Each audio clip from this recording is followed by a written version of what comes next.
Hi, this is Paul McCartney, and you're listening to WMUA, where the music power is. Hi, this is Roger McGuinn of the Birds, and you're spending a Friday night with WMUA. Are you tired of listening to disc jockeys that scream at you all day?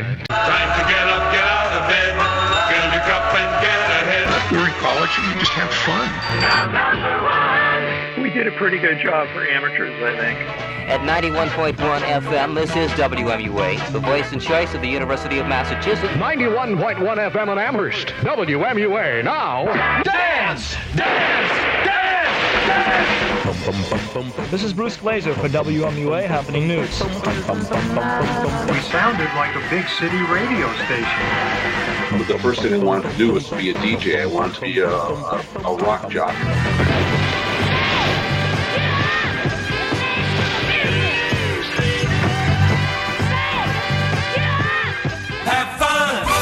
Weekend where the fun sound is.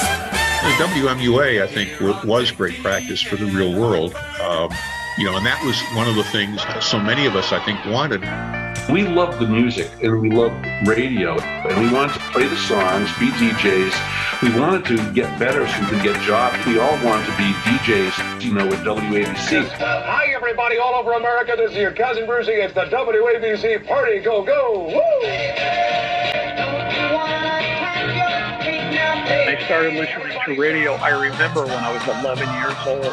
I kind of took possession of my mother's radio, and I was in heaven with that little radio. My mom had told me, Glenn, you're going to be on the radio.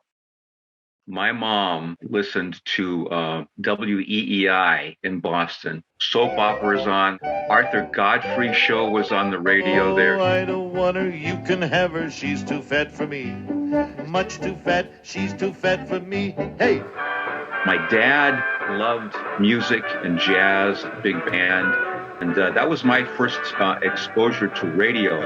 I can't tell you why, but I think I always knew that I wanted to get into radio. And I used to sit in front of the TV and read the credits for Popeye cartoons, and just announce them. Testing 1, 2, 3. Testing 1, 2, 3. I asked for a tape recorder for a Christmas present. And I started pretending that I was a DJ. But I had a little turntable and, used the microphone and did a little air check kind of thing. And here's one right here. It's an oldie. It's a goodie. It's called The Lion Sleeps Tonight by the Tokens. Number 5 last week, number 7 this week, going down the wrong direction. Dear Lady Twist. Radio just seems so accessible. I could imagine being a DJ as opposed to being an actor or a newsman on television. I had a home hobby transmitter, an AM broadcaster, from the time I was 11 or 12 years old. I had an uncle who worked for Raytheon. He had made them, built by hand on a breadboard, a 3-tube AM transmitter, and he asked them if I could have it, and they said sure. So I used that at home. I actually got a cease and desist order from the FCC when I was 13 years old because I had a neighbor and he was right across the driveway from our house, and evidently my transmitter interfered with his reception.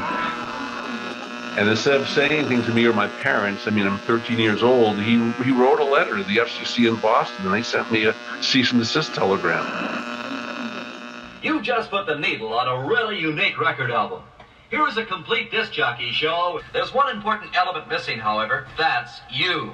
W-B-D-J.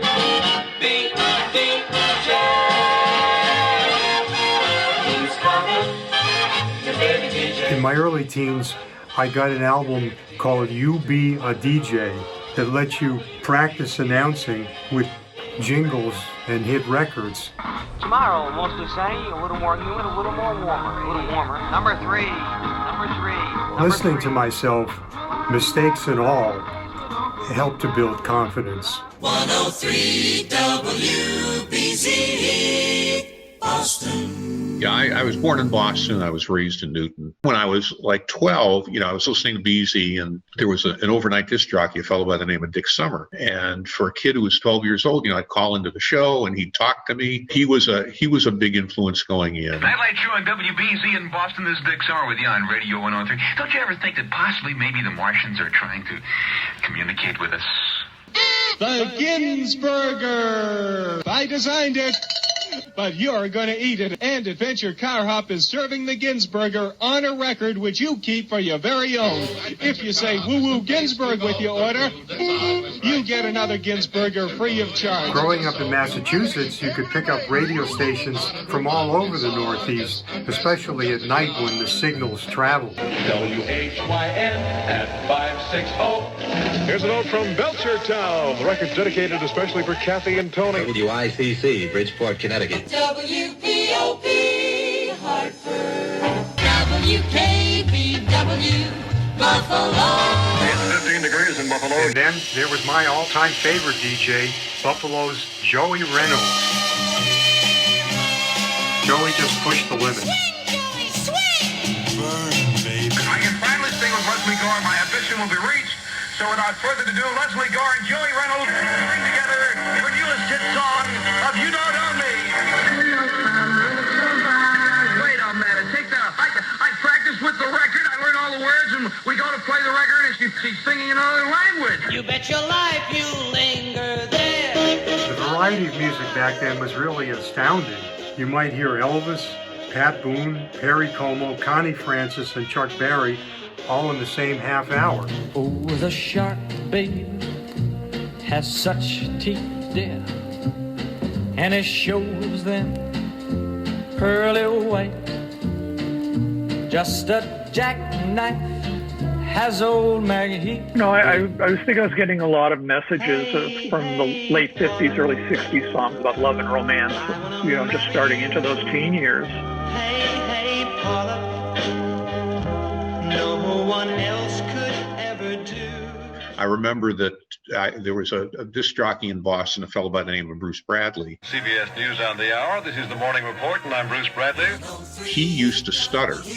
And there was an article one time in the Boston Herald that said, that in order to cure the stutter, he'd sit in front of a tape recorder and just talk and repeat the same phrases over and over again until he got control of the stutter. And that fascinated me. And I had a very heavy Boston accent, and I figured, I want to get into radio, so maybe I should do that and try to practice to get rid of the Boston accent. So I did that.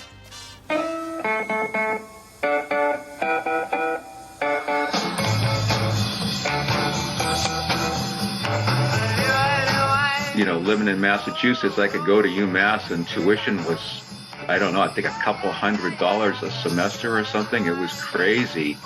It was like a city, for sure, especially Southwest.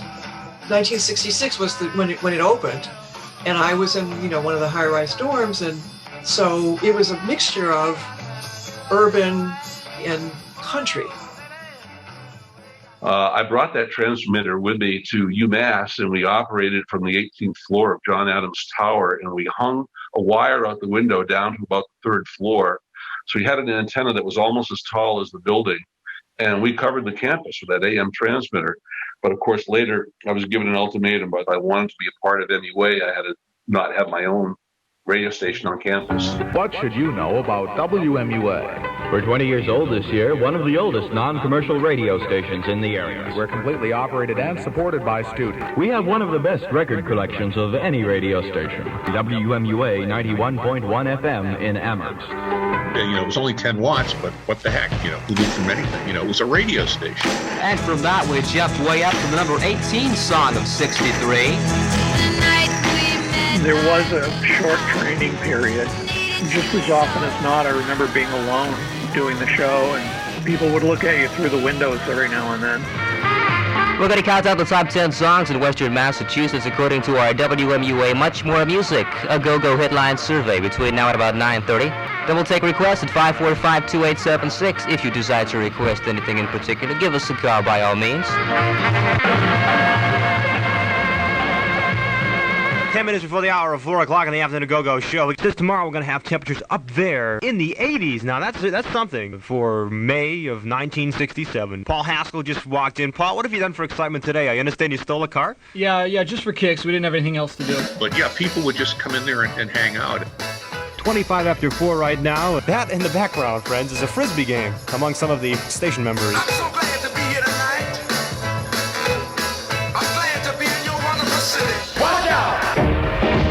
You're in the middle of an MUA double play. If you like music, then I know you'll like WMUA's Afternoon A Go-Go show. But I think back to it now, and just the name Afternoon A Go-Go sounds so 60s. I mean, we thought it was so cool. Good afternoon. This is Richard Lipton reporting WMUA Happening News. Of course, there was a lot more going on at WMUA. Great sports coverage. Hi, everybody. I'm Hal Dash, inviting you to join me every Wednesday at 6:20 for Redmond Review. Jazz shows.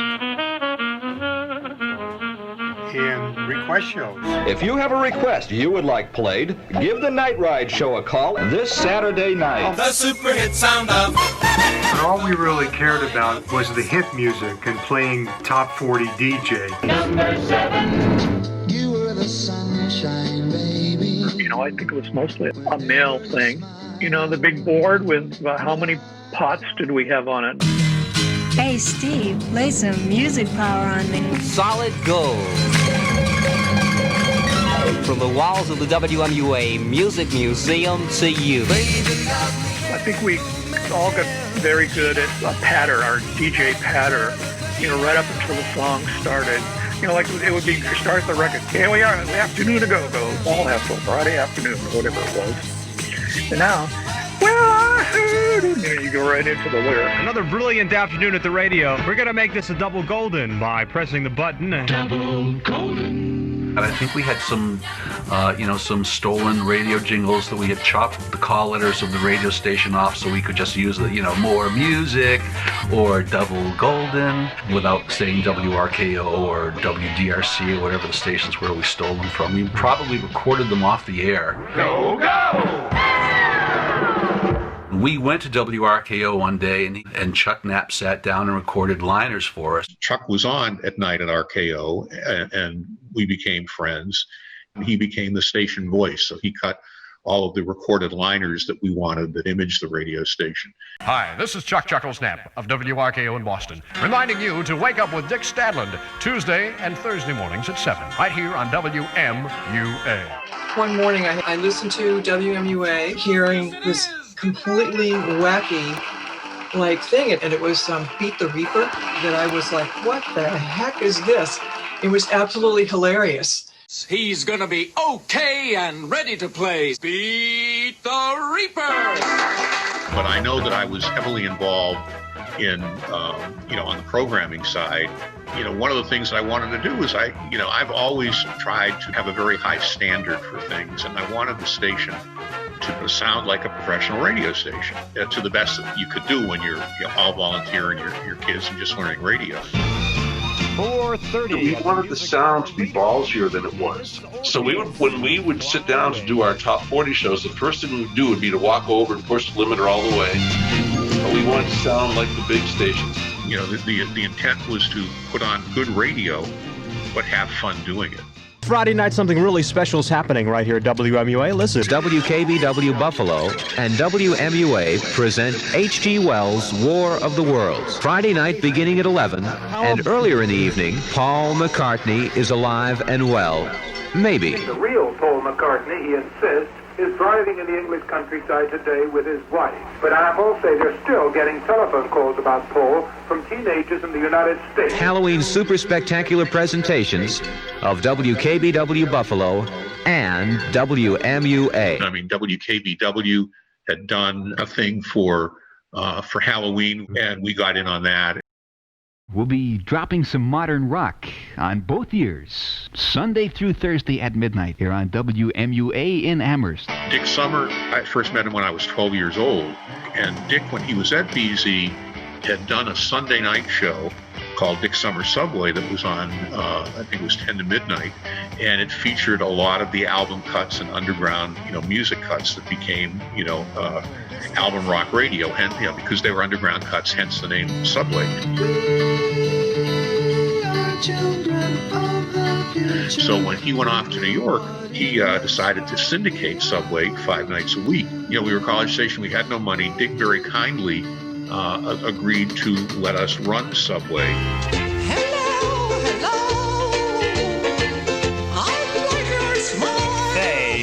And WMUA wants to give you a chance to see him in concert at the Bushnell Auditorium. You know, you had record promoters back then, and they were still interested in dealing with college radio stations. And as I recall, we had one of the record promoters who came and said, "Would you like to give away, tickets?" Tiny Tim is beautiful. WMUA. Plays more music.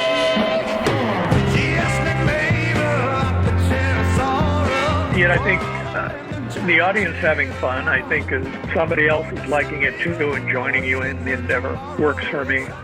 We're going to go and get an oldie out of the record library right now. Walk into the door. As we walk along down through these shelves of records, they're getting dusty. Let's see. Here it is. Hi, this is Roger McGuinn of the Byrds, and you're listening to the Big Sound of the Afternoon a Go-Go with WMUA. One of the nice perks about, being at MUA, talk to the artists, that would perform it on campus. So you want to be a rock and roll star, baby, listen now, hear what I say. With WMUA, I went from not even being able to afford to go to a concert to actually meeting the music's performers in person and getting into the concert for free. Kind of a drag when you know she's been untrue. Hi, this is John of the Buckinghams, and you're listening to WMUA. The big acts would come through, and if you were lucky enough to get a ticket, you could go and see these groups at the Cage building. That was pretty incredible.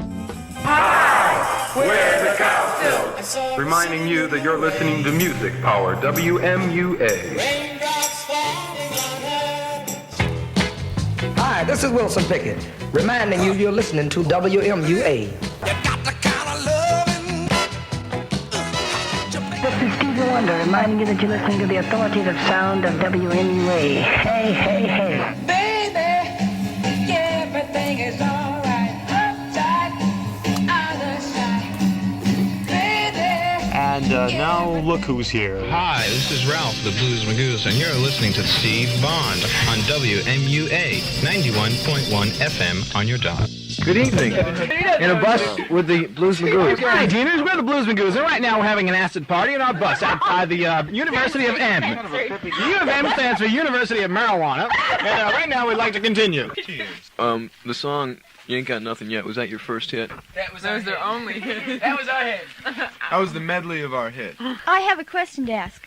They say that psychedelic music per se is just a trend. It will fade away. This is so. Quote, psychedelic music, quotation marks, will be going out just like everything else will go out. All right, where will it go? That great resting place in the sky. Because there was an evolution taking place. Now, during the 60s, there were many elements at work. I mean, the music was just part of it. The big thing that I remember is the Doors, Light My Fire. The guys in Kennedy, they would put their speakers in the windows and blast the area with Light My Fire. I mean, you'd hear it all over the hill area, just echoing in the canyon. That was the kind of social change, along with marijuana and psychedelics as well. Even within a period of a few years in the 60s, there was a tremendous evolution in the development of many of the groups. The late 60s were definitely a time of experimentation with drugs. There was marijuana, there was speed, there was LSD, and all of those drugs and a few others found their way onto campus and invariably into the radio station. Right now, we're going to present something which is really out of sight. There it is. It's coming at you, yes. This is the WMUA Psychedelic Corner for today. Yes, it's too bad you weren't hearing this in stereo, because then you'd completely flip your bird. Eternity's Children right now.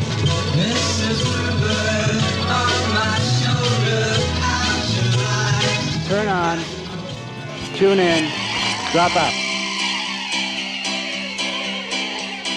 And there was an album by the Lemon Pipers called Jungle Marmalade. It starts out with Jelly Jungle. And when we listened to that album under the influence of LSD, it sounded like it was slowing down all the way through the whole side of the album, like it was slowing down, although it never actually got there.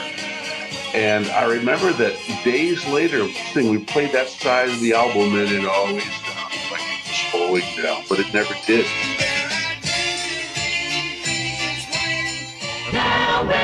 Couldn't figure that out. Mostly cloudy this afternoon. Highs, or rather lows, maybe highs tonight, but lows, temperatures will be in the 30s. JK and company there, and that's Fly. And after something like that, I've got to see a doctor. This is Dr. McBride from the University Health Service. This man has the plague. There's a big social change over those 4 years. The dormitories, you could have a girl in the dorm for like 2 hours on a Friday night, and you had to keep your door open. And by the time I left college 4 years later, it wouldn't be unusual to be washing up in the sink in the bathroom the next morning, and there's a girl there. Have a happy, happy, happy weekend. Just take a little rest. Here are the WMUA happening news headlines. I remember a newscaster on the morning show, and he came into work and in typical fashion, went to get a cup of coffee. And back then, none of us were really all aware or all that swift about different things. And he found a coffee cup sitting on a counter, and it had some white powder in it. And he just assumed that it was a creamer that he had been left in there. And shortly afterwards, all of a sudden, started reading the news really, really fast on the air. Turned out that somebody had put some speed in a cup and left it in the studio, and he had gone and taken the speed unknowingly. Jammed through a bombing halt, possibly a ceasefire, in hopes of increasing Hubert Humphrey's chances for victory in November.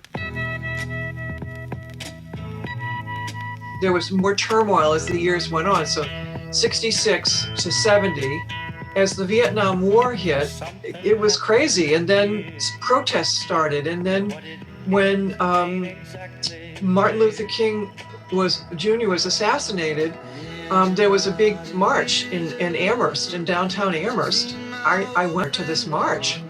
It was the first time I'd ever done anything like that. So it was really empowering. So that was like the beginning of my awareness of social justice. I think it really heated up during my junior year, where there were campus protests and an awareness of the deceit that the government was doing. There's a struggle going on in the world today, and it's a struggle about what the future of this country is about. And young people are not going to stay neutral. I think back to those times, and I can't believe how tumultuous it was. I mean, the news stories of the protests going on around the country. There was the drugs, there was the public protests, the riots, the demonstrations, the peace marches, and as a result, a lot of the musicians were starting to write music that had deeper nuances to it, more deeper textures, more erudite lyrics. If you had a choice of colors, which one would you choose, my brothers? The music, definitely it talked about things going on.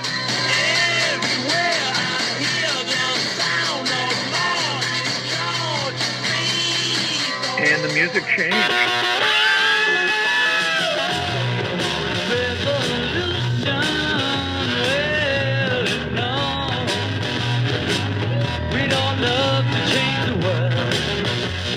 Well, yes, the election's over. I'd like to dedicate this song to Richard Nixon.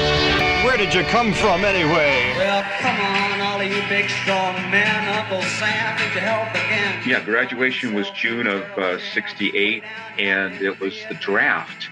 And I was about ready to be drafted, and I was notified, and they said, hey, you either need to enlist or have a good physical reason why you can't get into the military, or, you need to do something. So I enlisted in the Air Force.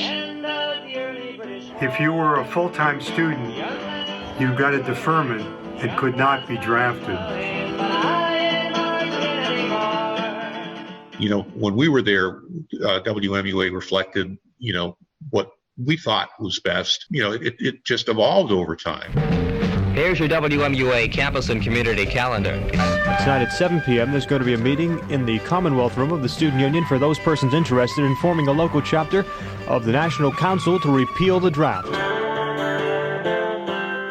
In 70, when the Kent State massacre happened, it was a very big moral turning point for everyone in our class, because we had to decide, were we going to strike and what was the point of doing that? So we had to make our own individual decisions about what we were going to do personally and as a class.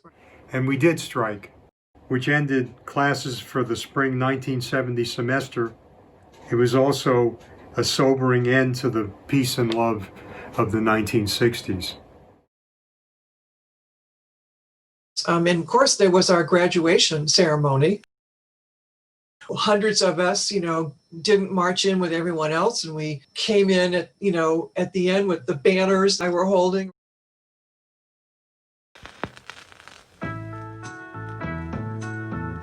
I mentioned a couple of times before, this is my last time on WMUA radio. I have been doing the Friday night time spot for 7 semesters now. It was an extraordinary era for coming of age. The music, the drugs, the social changes, the political upheaval, all packed into our undergraduate years. We really had very few restraints back then. You could actually be creative. We were playing radio. We had a lot of fun. It was 10 watts mono radio station. I think maybe the radio station was an opportunity to hands-on. It was a college radio station, and then a lot of people that loved radio. Lots of fun. Really, really enjoyed doing that. It was fun. If you look back now and you think, for all of us, just going in and starting to experiment and test the waters as to what we could do. It was so invaluable to what we all did later on. For me, it was formative in that was the philosophy that I took with me throughout my career. And you realize, wait a minute, we can do this. We can begin to emulate the big city, radio stations. This is Ronald of the Blues Magoos, and you're listening to WMUA, where it swings so much that the kids even dance to the news.